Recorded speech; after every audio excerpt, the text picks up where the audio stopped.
Hey everybody!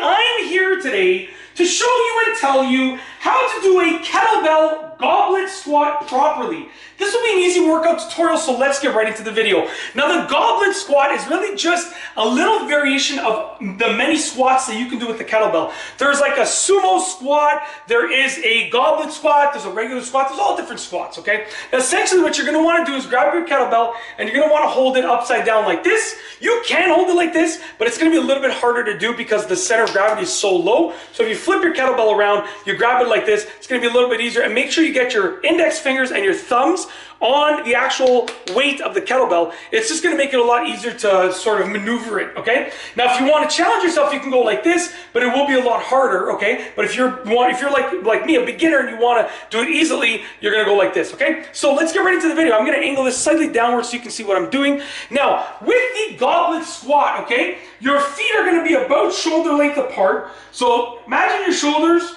are going straight down. That's the way your feet are going to be, and your toes are going to be pointed relatively straight in front of you, okay? Different than the sumo squat, which is much wider and toes pointing out. With this one, with the goblet squat, your feet are going to be, your legs are going to be shoulder length apart, shoulder width apart, and your toes are going to be pointing outward. Hold your kettlebell, and when you squat down, okay, I like to move my kettlebell out a bit. It just helps with my balance. But if you can do it while keeping your kettlebell in, go for it. I like to move it out a little bit. It helps with my balance, and it also helps with my shoulder strength, okay? And you want to try to keep your heels on the floor. One of my heels has a tendency to lift up my left one because my left leg is weaker than my right leg. So my left leg tries to compensate by lifting the heel up. But what I'm going to try and do is I'm going to try and keep my left heel on the ground. I'm really trying, okay? That's what I do. Now, if you can do it while holding it right at your chest, go for it. I'm not at that level yet. So my goblet squats have to be like this, right?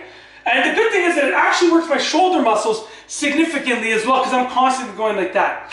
That's essentially the goblet squat. Now, if you want to challenge yourself, like I said, grab the kettlebell a bit lower and pause at the bottom. So pause at the bottom and then push up.